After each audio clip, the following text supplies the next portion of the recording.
여러분 미칠 것 같은 고민 다들 있으시죠? 혼자 고민하지 마세요. 그 고민 우리 모두의 것이니까요. 김태형 상담소 나를 미치게 하는 것들을 시작하겠습니다. 안녕하세요. 김맹구입니다. 안녕하세요. 상담사 신성미입니다. 네, 심리학자 김태형입니다. 자, 여러분의 미칠 것 같은 고민과 사연을 다뤄보는 시간입니다. 지금 사연이 많이 밀려있지 않아서 여러분 지금 사연 보내주시면은 빠른 시일 안에 상담이 가능하니까요. 궁금한 거나 고민이 있거나 미칠 것 같거나 이런 것들 소소한 고민도 괜찮고요. 진지한 고민도 눈치 보지 마시고 많이 보내주시면 좋겠습니다. 아래 메일 주소 chungnami0000gmail.com으로 보내주시면 되겠습니다. 자, 지난주 사연이 월북하라는 가족들. 네, 이거였는데. 그럴 거면 월북으로 가라. 네. 정말 저희가 충격을 받았죠. 그분이 이제 그 방송을 보시고 네, 후기를 보내오셨습니다. 네, 후기를 읽어드릴게요. 네, 아이고 웬열이네요. 매번 기다리고 지나치면 찾아보는 남이. 제목이 싸했습니다. 사춘기, 월북하라는 가족들. 이거 제가 했던 고민인데 다른 사람도 유사한 생각을 하는구나. 정말 신기하다 생각하면서 봤는데 설마 하면서 봤다는 거죠. 왜냐면 사연 보낸 지가 불과 5달밖에 지나지 않거든요. 죄송합니다. 다른 사람들은 속도가 빨라지고 있어요. 네, 1년 정도는 지나야 사연을 소개해 주는 것 같았는데 난 5달밖에 안 됐는데 벌써 내게 나올 리가 있나. 정말 죄송할 따름입니다. 네, 그래서 보셨는데 네. 그러니까 내 사연이더라는 거예요. 네. 이름 소개해 주시지 않아서 다시 한번 감사드리고요. 좀 부끄러움이 심하신 분이라고 해요. 세 분의 말씀을 듣는 내내 너무 공감이 돼서 정자세로 보게 되었습니다. 마치 제 앞에서 상담해 주시고 가르쳐 주시는 것 같아서요. 김태형 소장님 말씀을 들을 때에는 아이를 청소년으로 인정해주고 존중해줘야 하는데 그러지 못해서 반성했고요. 신성미 상담사님 말을 들었을 때는 폭풍 눈물을 흘렸네요. 뭐라고 했죠 그때? 너무 애쓰셨겠다고 엄마라서 당연한 것처럼 받아들일 텐데 힘들단 말 못해서 얼마나 힘들었겠냐. 그걸 기억합니다. 술, 담배하고 밤에 몰래 나가는 것을 칭찬해주라고 하신 대목에서는 정말 이해가 가지 않았지만 여러 번 곱씹어 보니까 그럴 수도 있겠다 생각이 들었습니다. 상담사님 말씀대로 아이를 칭찬해 주려고요. 김태형 선생님은 이성적인 초겨울같이 아주 차갑지만 뼈 때리는 말씀을 해주셨고요. 신성미 상담사님은 따뜻한 초여름같이 봄볕 햇살처럼 저를 안아주셨습니다. 저 욕이죠? 뭔가 장단점이 다 섞여 있네요. 자, 이렇게 정신 못 차리고 심장 벌렁거리고 있는데요. 맹구님은 그거 심각한 거 아니에요? 별거 아니에요? 라고 말씀해 주셔서 저의 올라가는 심박수를 제자리로 돌려놓으시네요. 이렇게 세 분의 콤비가 참 좋다는 말씀을 해주시는 것 같아요. 우연치 않게 사연 보내고 3달 뒤에 연기 학원을 다니게 되었고 꿈이 같은 아이들이 모여 있어서 그런지 제 아이도 학원 아이들과 가깝게 잘 지내고 있습니다. 학원은 일주일에 3번이지만 왕복 2시간이 걸리는 학원을 비가 오나 눈이 오나 열심히 가고 있어요. 집에서 게임과 유튜브만 보던 아들이 말이에요. 학원에서 배운 거 샤워하면서 연습도 하고 학원에 열심히 아들을 보니까 아들에게 너무 고맙고 그동안 제가 너무 아들에게 못된 짓을 한 것 같아서 미안하기도 합니다. 마지막으로 사춘기를 겪고 있는 아이를 부모들이 대부분 겪고 있는 내용이라 사소하고 창피하기도 해서 머뭇머뭇하다가 부끄러운 마음에 짧은 글로 휘리릭 쓴 내용을 사연으로 채택해 주시고 성심으로 말씀해 주셔서 세 분께 정말 감사드립니다. 이거 후기를 더 잘 써주신 것 같아요. 사연보다 마음이 굉장히 침착해지고 잔잔해졌다는 게 느껴지는 후기였습니다. 조금 더 말씀드리면 이제 술, 담배하고 밤에 나가노는 걸 이제 그걸 자체를 칭찬한 건 아니고 이거 그러면은 진짜 집에서 깨갱하고 있을 수도 있는데 어떻게 자기 목소리를 낼 생각을 했을까? 이 부분이 정말 칭찬할 부분이었고 그러면 이제 엄마 입장에서는 그럼 너의 그런 목소리를 술, 담배로 하고 밤에 놀러 나가는 걸로 하면 너무 아깝지 않니? 이렇게 좀 돌려주는 전환 이런 거 필요하실 것 같아요. 근데 지금 너무 잘하고 있잖아요. 연기학원 다니면서 꿈을 펼치고 있다고 하니까 몰래도 할 애다 이런 생각이 좀 듭니다. 네, 여기서 이제 핵심은 그 조절을 좀 하셔야 돼요. 너무 연기하는 거 궁금하잖아요. 그럼 자꾸 시켜보려고 한단 말이죠. 그럼 절대 안 할 겁니다. 그리고 공연하는 날이 있어요. 분명히 연기 발표회. 그 발표회는 꼭 가셔야 됩니다. 네, 요것만 지키시면 돼요. 자꾸 맞아요. 시켜보지 마시고. 또 아이들이 사실 되게 준비된 모습 부모님께 보여주고 싶어서 연습하는 거 많이 참기도 하더라고요. 보여주는 거를. 그럼요. 그러니까 이거 좀 엄청 기다리셨다가 제 동생이 춤을 췄어요. 중학교 때부터. 근데 말이 너무 없는 친구였거든요. 근데 학교에 가니까 엄청 그 춤을 추면서 약간 핵인싸로 놀고 있는 거예요. 우리 집에 오면은 말을 한마디도 안 하는 친구인데. 근데 춤을 배운다니까 얼마나 신기해요. 그래서 올 때마다 계속 시켜봤어요. 말을 더 잃어갔어. 집에 잘 안 들어오려고 그랬어요. 그것 때문에. 할머니도 시키고, 할아버지도 시키고, 너 춤춘다며 춤 한번 춰봐라. 너무 기특해서. 팝핀 뭐 이런 거 했는데 할머니가 춤 한번 춰봐라. 그런데 절대 끝까지 안 쳐주다가 나중에 한 대학교 넘어가서 공연할 때 그때 처음 봤어요. 한 10년을 안 보여줬어요. 그렇지만 재촉하지 마시라. 네, 집에서 점점 말을 잃어갈 수가 있습니다. 공연 초대할 때는 꼭 꽃다발 들고 참가하십시오. 자, 그러면 오늘 본격적인 사연. 오늘 사연 2가지 할 겁니다. 짧은 사연들이라 짧게 이야기 나눠볼게요. 첫 번째 사연 먼저 하겠습니다. 안녕하세요. 싱글맘이 되면서 딸들과 필리핀에서 10년 넘게 살다 들어온 올해 환갑인 엄마입니다. 부모님께서 골수 보수셔서 대학 다닐 때도 데모 한번 가담한 적이 없고 선거에서도 계속 보수를 찍다가 지금 정치에 많은 관심이 생겼습니다. 타지 생활하면서 이명박근혜, 문재인 대통령 집권 시기를 겪었는데요. 한 나라의 대통령이 어떤 사람이냐에 따라서 밖에서 사는 교포들의 위상이 달라짐을 피부로 느꼈어요. 딸들이 소위 문빠라고 할 정도로 저보다 더 열성적으로 문통을 지지했었는데요. 그러다 이번 대선 때 윤석열도 싫지만 이재명은 더 싫다고 하는 거를 제가 애걸복걸해서 이재명을 찍기는 했습니다. 0.7% 차이로 근소하게 떨어진 게 너무 억울하고 분통이 터져서 3일 동안 글쓴이님이 시금전폐하고 계속 우는 바람에 큰딸과 크게 싸웠어요. 똑똑하고 사리분별 정확한 아이인데 이재명과 자기 둘 중에 하나를 선택하라고 하더군요. 자식 이기는 부모 없다고 제가 수그리고 들어가면서 잠정적인 평화였다가 제가 이번에 이낙연 아웃 청원에 동의해달라고 단톡방에 띄우게 되면서 또 한번 터졌어요. 한국 들어오던 시기에 가입한 여성 SNS에서 문빠인지 똥파린인지 그렇게 이낙연을 추켜 세우고 이재명 욕설이라던가 이찍들, 유튜버들이 할 법한 이슈들로 애들을 세뇌시키는 것 같더라고요. 정치 성향이 다른 건 그럴 수 있다 쳐도 딸은 딸대로, 저는 저대로 그동안 탄탄하던 모녀 관계가 느슨해질 정도로 저렇게 살아보는 눈이 없을까? 서로에게 실망합니다.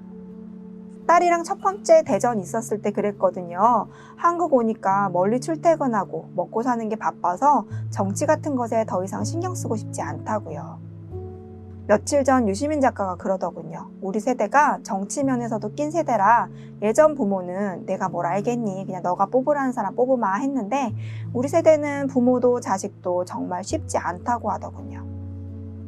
대선 후에 받은 상처를 그나마 동네에 걸린 플랜카드를 보고 온오프라인에서 글도 공유하고 또 만나면서 서로 치유하고 있지만 요즘은 솔직히 다들 지쳐가는 중이에요. 고집 센 백말띠 딸이랑은 어떻게 해야 할까요? 가만히 있으면 아무것도 변하지 않잖아요. 네, 딸인가의 또 충돌 사연입니다. 근데 여기는 조금 다른 충돌이네요. 보통은 일찍과 이찍의 싸움이었다면 여기는 일찍과 일찍의 싸움인데요.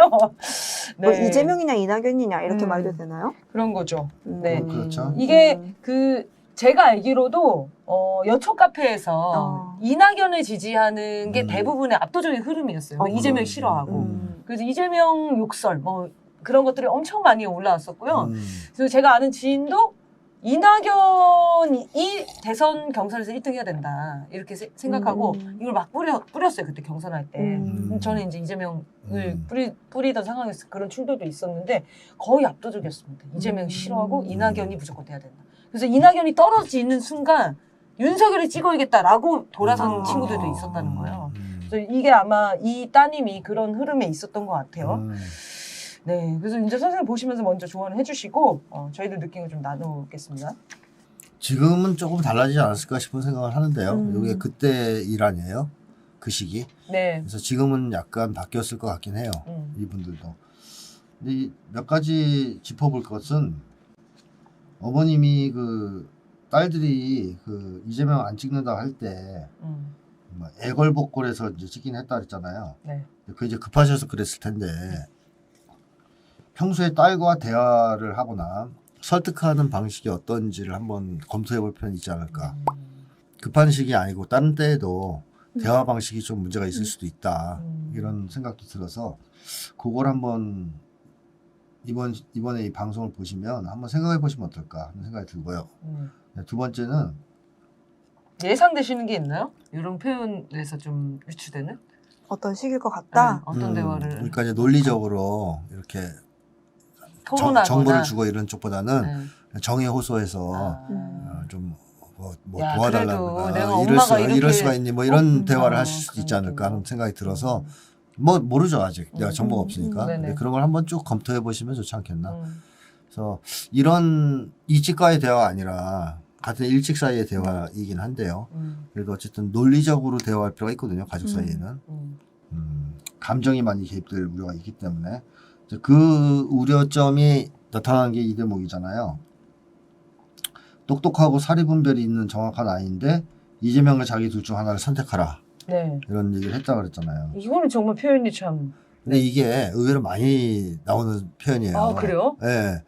그 연애하는 과정에서 예를 들어 상대가 정치를 너무 열심히 하든 뭐 사회운동을 열심히 하면 뭐 김구가 좋아 내가 좋아 뭐 이런 거 있잖아요. 아니, 그게, 실제로 그렇게 하는 사람이 있다는 거예요? 있어요. 아니, 그래. 아니, 그냥 엄마가 좋아, 내가 좋아. 이런 정도는 이해가 되잖아요. 아니, 김대중이 아니, 아니야. 좋아 내가 좋아 이런 거 있어요. 김대중이 좋아, 내가 좋아. 그럴 수 있다. 왜냐면 열심히 이제 김대중 선거운동하고 다니면 옛날에 이것 때문에 진짜 헤어진 정말로요? 선배가 있었던 것 같아요. 어. 그 여자친구가 이제 이런 활동이나 뭐 이런 거 다 이제 반대하면서 어. 어떤 거 택해라 그래서 결국 헤어지고. 그렇죠. 그거는 이해가 돼. 운동이야, 나야, 뭐 이런 걸 할 수 있는데, 김구가 좋아, 내가 좋아. 이상하잖아요. 말하자면 그래서 이제 저는 그렇다는 거지. 이재명이 좋아, 내가 좋아라는 이 표현도 저는 이상하다고 느꼈거든요. 저도 이제. 이게 어떻게, 딸이 어떻게 인식을 하면 이런 표현을 할 수 있지? 그러니까 정치운동이라고 봐야 되는데 네. 그 엄마가 이제 정치에 너무 관심이 많아서 나를 선택하지 않고 이재명을 따라다닌다. 그러니까 이제 열받는 거 아니에요. 네. 이제 둘 중에 하나를 선택해라 하면서 그 얘기를 이런 얘기를 어떤 사람들이 하냐면요. 애정결핍 있는 사람들의 전형적인 말투예요. 이게. 딸이? 네, 표현이에요. 따님의 애정결핍이 있다는 거죠. 네. 제가 여태까지 관찰해서 다 그렇거든요. 네. 그러니까 사랑 많이 받고 애정결핍 없는 사람들은 그런 식으로 대화 안 해요. 그런 식의 물음을 던지지 않아요. 누가 더 좋냐 이런 뭐 거.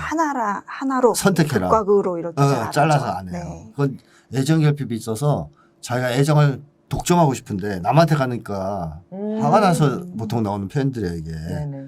그래서 따님이 어머니가 뭐 그렇게 행동을 하는 거에 대해서 합리적으로 어머니가 너무 과잉하는 거다. 그게 밥을 안 드실 것까지는 없잖아요. 이런 게 아니잖아요. 둘 중에 하나 선택해. 이러고는 조금 따님도 자기 본인의 문제가 있지 않느냐 하는 추측을 해볼 수가 있어요. 뭐 아니면 이제 정치의식이 낙후된 사람들도 이런 얘기 가능하지만 그것도 역시 애정결핍과 결합이 될 때 이런 식의 양자택일성 질문을 던져요.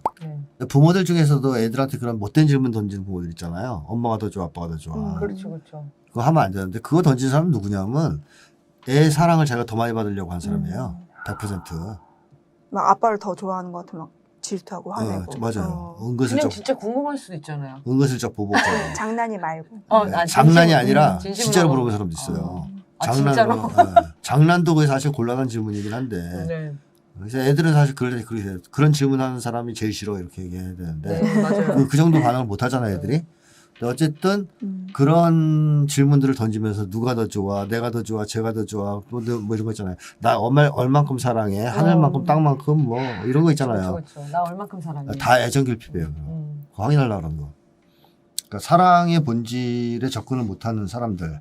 원래 사랑은 받는 게 아니라 하는 거잖아요. 그 노래 가사에도 많더만 그런 거. 근데 하여튼 그것에 접근을 못하고 사랑을 받으려고 지금 집착하는 사람들이 있는데 그런 사람들이 대체로 그런 질문들을 하면서 상대를 괴롭히죠. 따님도 어떻게 보면 그런 면이 예상된다. 좀 이런 질문을 한 거 보니까. 그 다음에 그 딸이 그런 푸념을 했다 그랬잖아요. 한번 어머니와 갈등을 겪고 나서 한국 오니까 막 힘들다 먹고 사는 게 먹고 사는 게 너무 힘들다. 힘들어서 신경 쓰고 싶지 않다.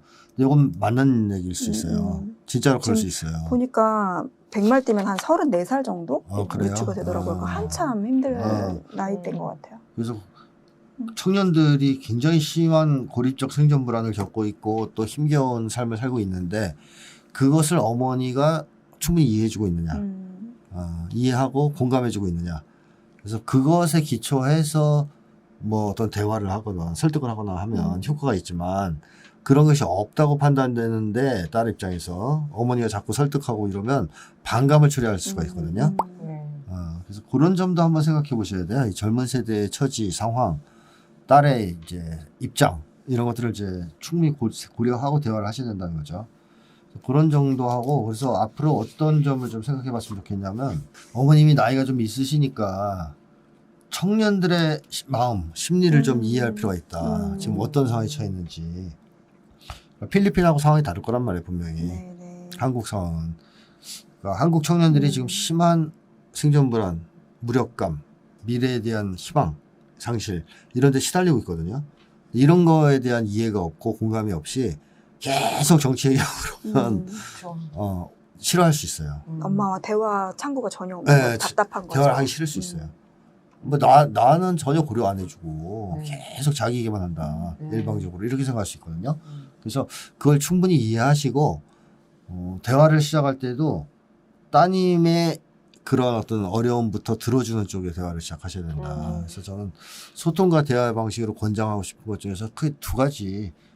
경청하기를 많이 해야 되고 나이 들수록 윤석열처럼 1시간 동안 59분 동안 혼자 떠드는 거 하면 안 되잖아요. 네, 그렇죠. 그리고 또 나이 든 사람들 술 좀 들어가거나 이렇게 마플 먹고 자기 얘기만 하고 그러거든요. 반복하고 똑같은 얘기 반복하고. 네. 그거 제일 싫어한단 말이에요, 사람들이. 오히려 들어주는 걸 좋아해요. 네, 들어주고 질문하고. 네, 존중해주고 겸손한 모습 보여주는 어른들 되게 그래서 좋아하죠. 어머님이 충분히 따님 얘기를 먼저 들어주고 그다음에 호기심을 가지고 진짜로 그 마음을 이해하기 위해서 질문들을 하고 그럼 잘 이해 못하는 것 같아도 그 질문을 던지는 자체로 상대방은 나한테 관심이 있고 내 입장을 이해하려고 한다는 생각을 갖게 되잖아요. 그 대화가 열리거든요. 그래야 어머니 말도 듣죠. 맞습니다. 네. 그래서 그때 의견을 얘기해야 들어가요. 옳은 의견을 얘기해도 그런 어떤 여러 가지 심리적인 방해 요소들이 있으면 안 들어가요.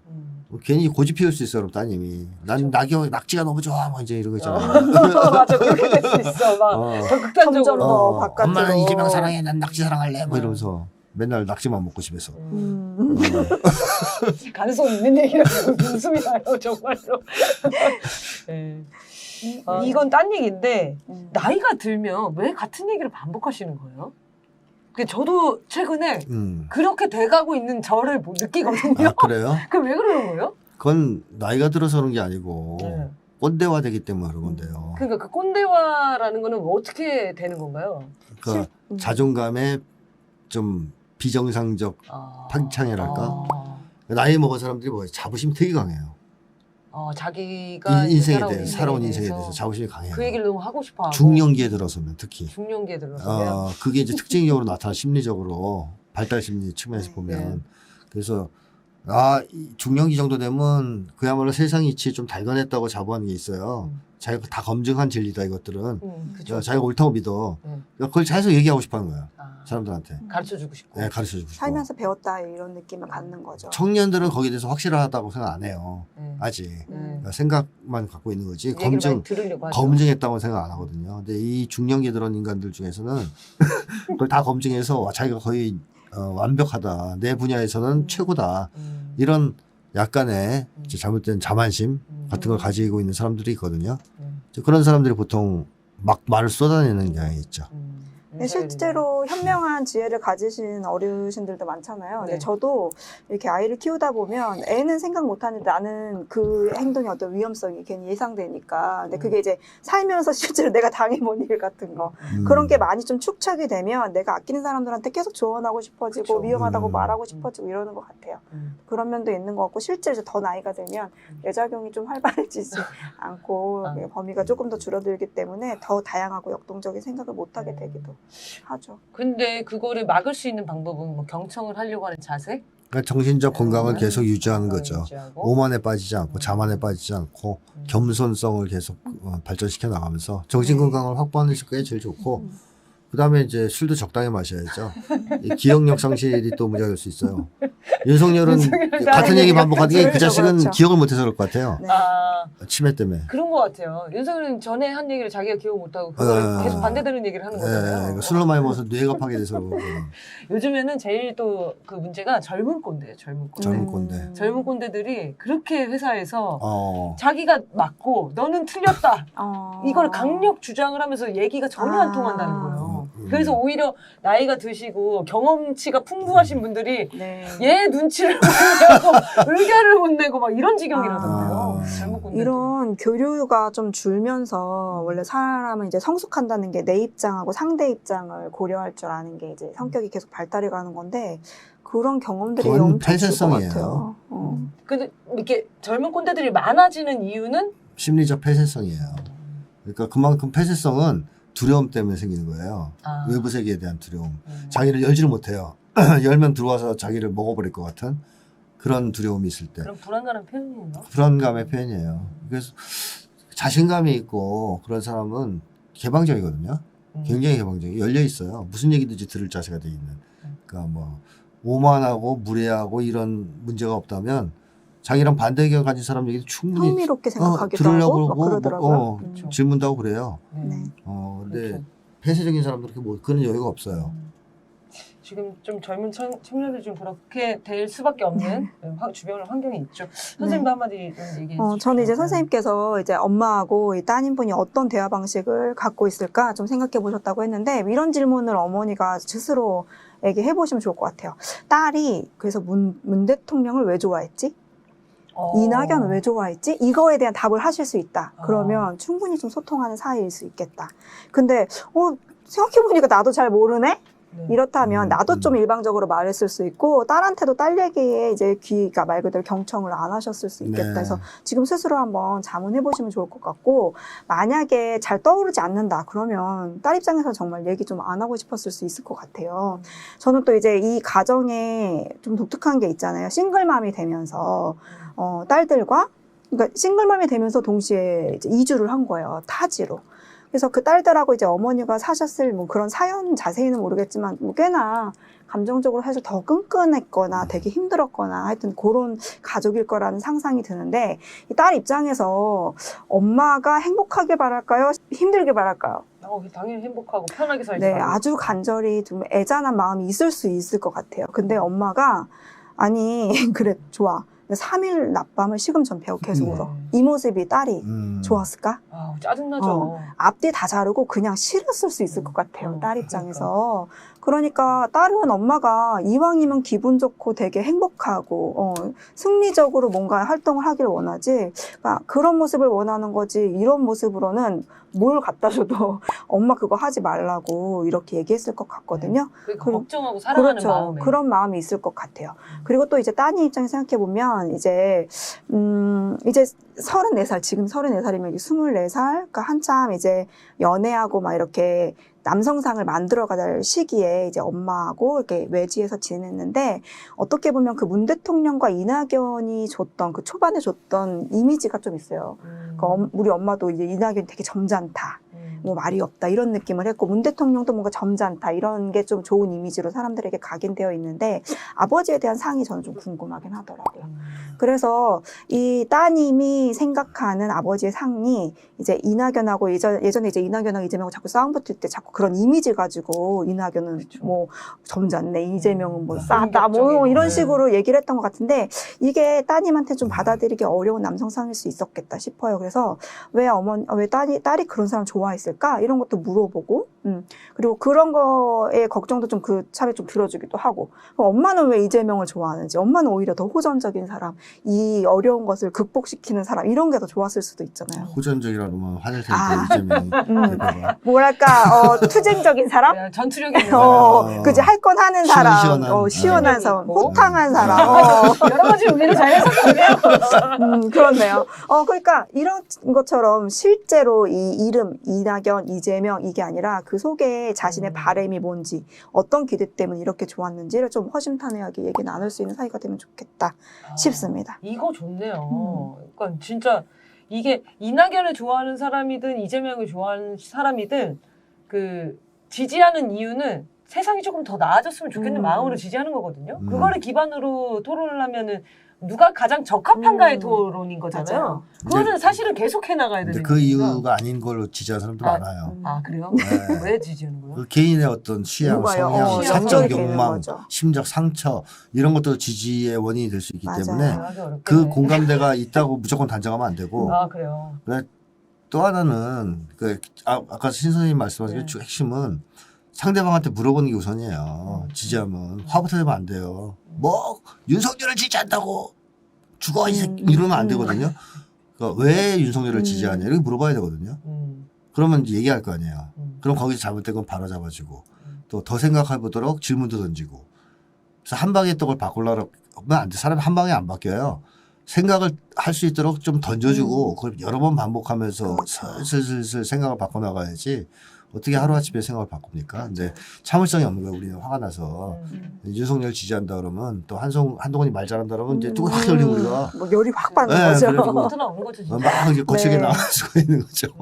감정이 건드려버리는. 네. 예전에 제가 그 또 아는 아까 지인이 이낙연 지지하는 지인 중에 한 명이 이재명 뽑거나 이낙연 뽑거나 이거 물어보면은 이낙연을 지지한다는 얘기를 하기가 싫다는 거예요. 자기 지지하지만. 그래서 왜 그러냐 그랬더니 이낙연을 한다 그러면은 왜 지지하냐라는 질문을 듣는 게 싫다는 거예요. 왜 이낙연을 지지해? 이 질문에 자기가 대답하기도 좀 뭐 사실은 대답할 이유가 없는 거죠.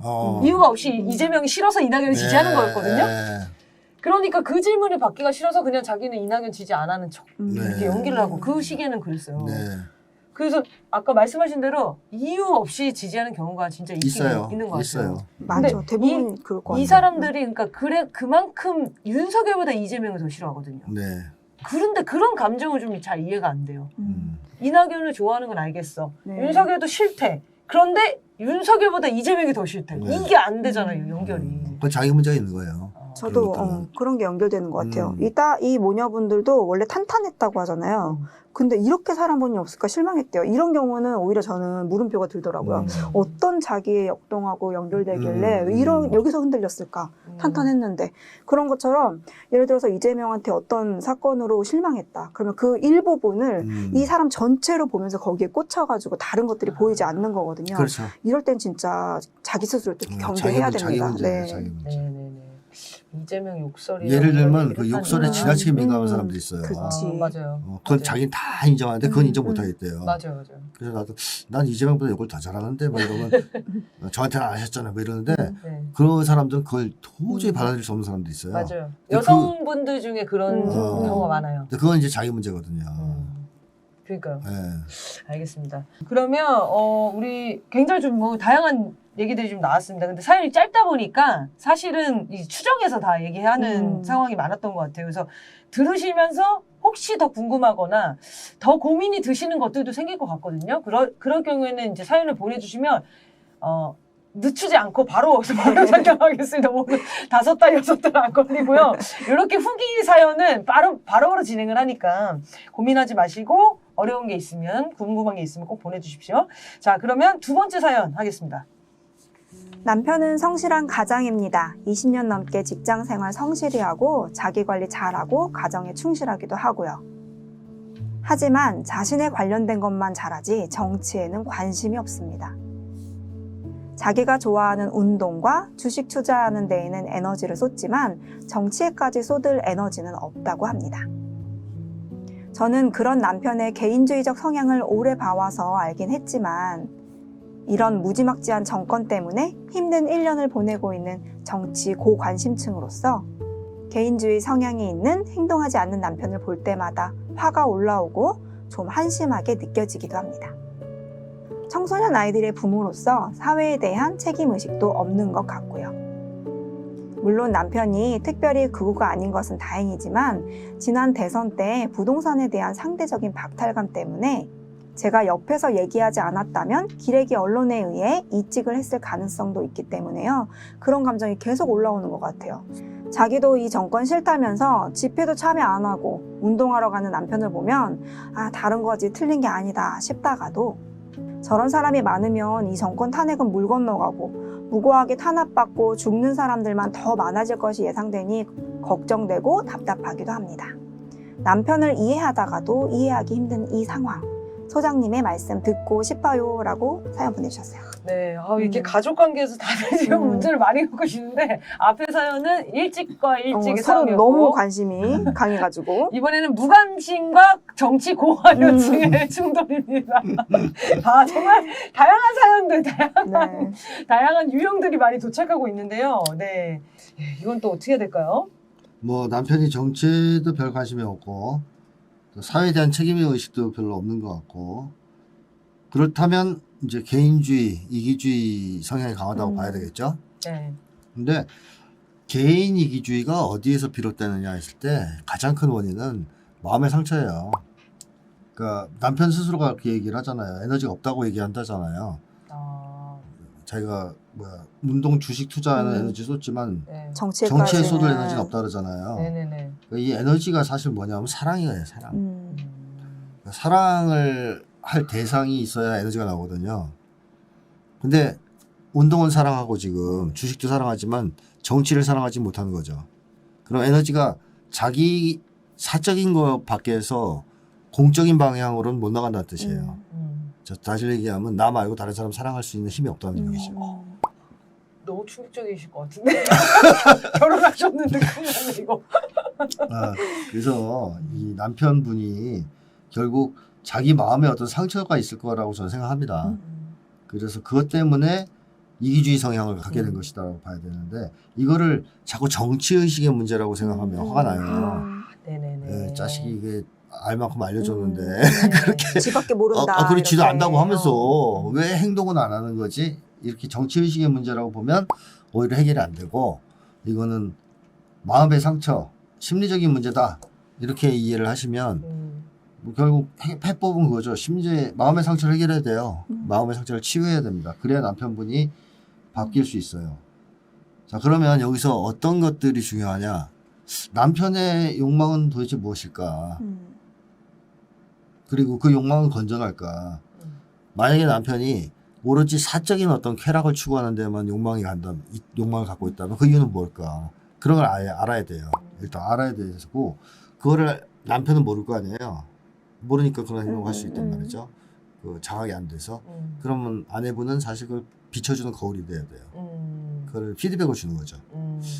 너는 어릴 때 그런 상처가 많아서 그런지 뭐 계속 너만 챙기는구나. 자기 위로지 뭐 이제 이런 식으로 대놓고 하면 안 되고. 저렇게 마지막에 안 되고. 내가 그 얘기 하려고 했어. 이렇게 얘기하면 안 되고 생각해 볼 수 있도록 스스로. 던져주는 거죠. 질문을 한다는 거죠. 그래서 왜 너는 지금 그런 생각이 들고 그런 욕망이 나서는 거야 라든가 또는 그거에는 왜 관심이 안 가는 것 같아 라든가 스스로 자꾸 생각해 보게 만들어야 돼요. 그러면서 심리 분석을 아내분이 해주실 수는 없겠죠. 전문가가 아니니까. 근데 피드백은 시켜줄 수가 있거든요. 비춰주는 거울 역할. 그러니까 상대는 자기 얼굴을 못 본단 말이에요. 네. 뭐 때가 묻었는지 인상 쓰고 있는지 그거를 계속 피드백을 주는 거죠. 네.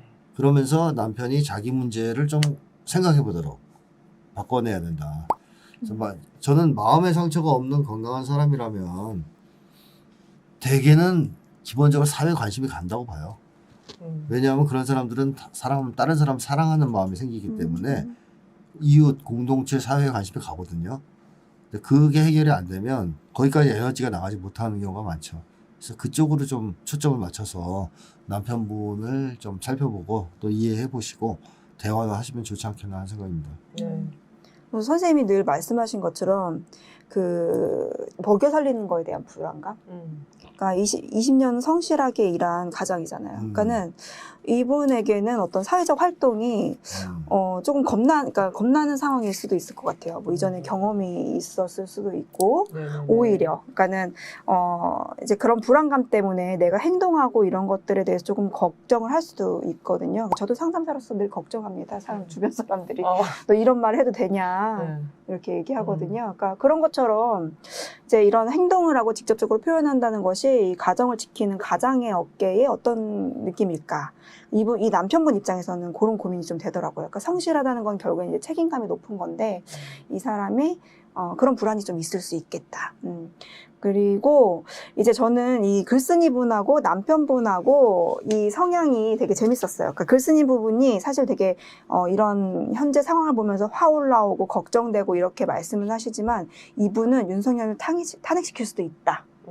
뭔가 우리 청소년 아이들의 부모 역할에 대해서 고민하고 뭔가 긍정적이고 희망에 대한 어떤 이런 끈이 있으신 것 같아요. 그러니까는 거기로 나아가는 게 더 당연하고 즐겁고 잘 되는 거야. 네. 근데 이 남편분에게는 아직 그런 희망이 좀 없을 수도 있겠다 싶어요. 그러니까 이게 아까 사랑한 대상이 있다 없다 말씀하셨는데 사랑하고 싶은 대상, 희망적인 미래가 없으면 당연히 사람이 동력이 안 생기잖아요. 그러니까는 이 남편분은 그런 부분보다는, 그러니까는 미래의 희망적인 느낌보다는 잘 될 거야라는 느낌보다는 우리나라 진짜 망해서 지금 이렇게 그냥 5년 대충 살다가 말아야 돼. 그러니까 오히려 이런 분들이 속 안에서는 상처가 더 깊고 더 화나고 막 이럴 수도 있죠. 무기력해지는 게 되게 그러니까 화가 아주 심해지면 무기력해지잖아요.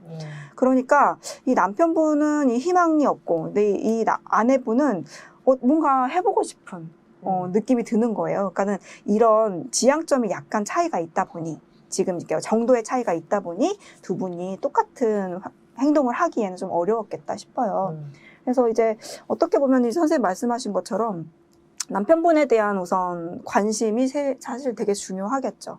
그러니까는 아까 첫 번째 사연에도 말씀드렸지만 남편의 운동 얘기, 남편의 주식 투자 얘기, 어머니나 아내분도 좀 관심 가져줄 필요 있을 것 같고, 실제로 뭐 아이들하고 관계라든지 뭐 개인주의적이라고 했는데 아내분에게는 또 어떻게 하는지 이런 게 또 조금 궁금하기도 해요. 근데 그런 데에서 좀 소통이 된다면 좀 남편이 이렇게 경직되고 감정적인 것들을 오히려 좀 만나지 않고 이렇게 억압하는 이런 모습들을 조금 더 안쓰럽게 봐주시고 되게 작은 것부터 조금 오히려 작은 행동 있죠. 그러니까는 뭐 예를 들면은 뭐 배지 달기, 뭐 이런 리본 달기부터 조금 부담 없이 감정적인 것을 크게 느끼지 않는 것부터 작은 것부터 좀 시도해보면 좋겠다 이런 생각 좀 들었습니다. 근데 이제 싸우진 않으시는 것 같아요, 느낌이. 이 아내분이 좀 이해하려고 굉장히 애를 쓰시는 것 같아요. 그런 거 보면은 여기 위에 첫 문장에 나오는데 가정에 되게 충실한다 이렇게 얘기를 하잖아요. 네. 그러니까 가정에서는 이기적인 행동이 많이 나오진 않으신 게 아닐까라고 추정을 해봤는데 남편의 개인주의적인 성향을 오래 살아봐서 알긴 안다라고 표현하셨거든요. 근데 가정이 이제 충실하다는 거는 어쨌든 이제 사랑하는 대상이 있고 네. 그렇게 봐야 되는 거 아닙니까? 범생이란 뜻도 되죠. 모범생.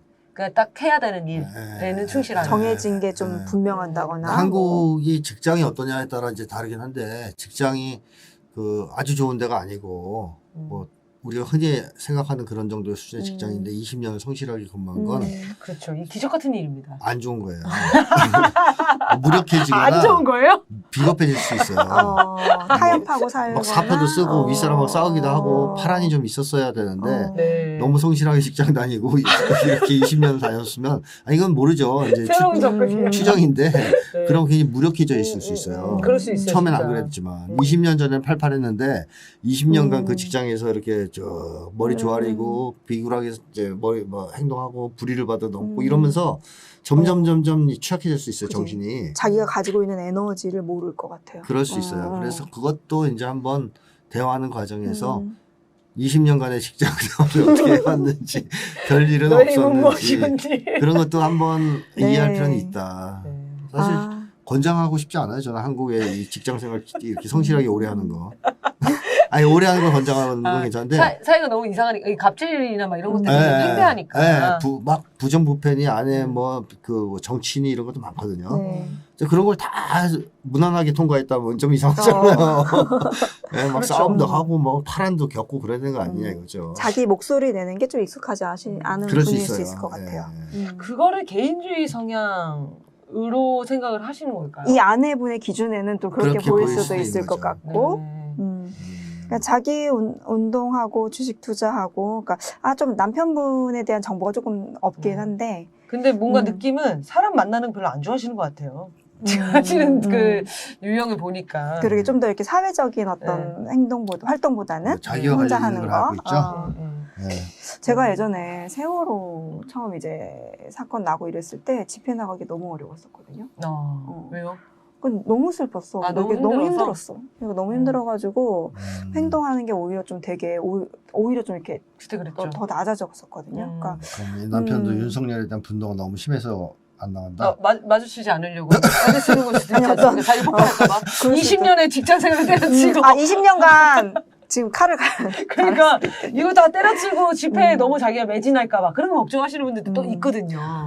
그러게. 집회 안 나오시는 분들 중에 네네네. 내가 이거 시작하면은 있어. 이건 진짜 모든 걸 다 버리고 갈 것 같아서 그게 좀 어. 걱정이 된다 이렇게 얘기하시는 분들도 있어요. 네. 이건 남편분은 그건 아닌 것 아닐 같긴 것 해요. 같은데. 조금씩 던져드리는 거죠. 그건 아닌 것 같긴 한데. 네.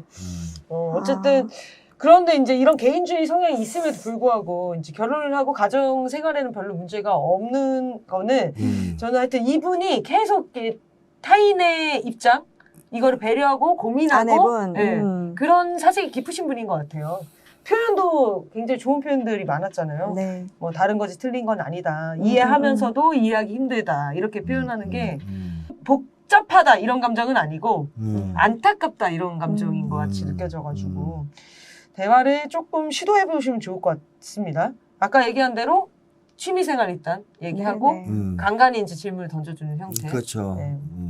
좀 추천하는 질문 몇 가지만 좀 정리를 그래서 저는 해주시죠. 질문을 좀 생각하고 있었는데 바로 떠오르진 않았지만 네.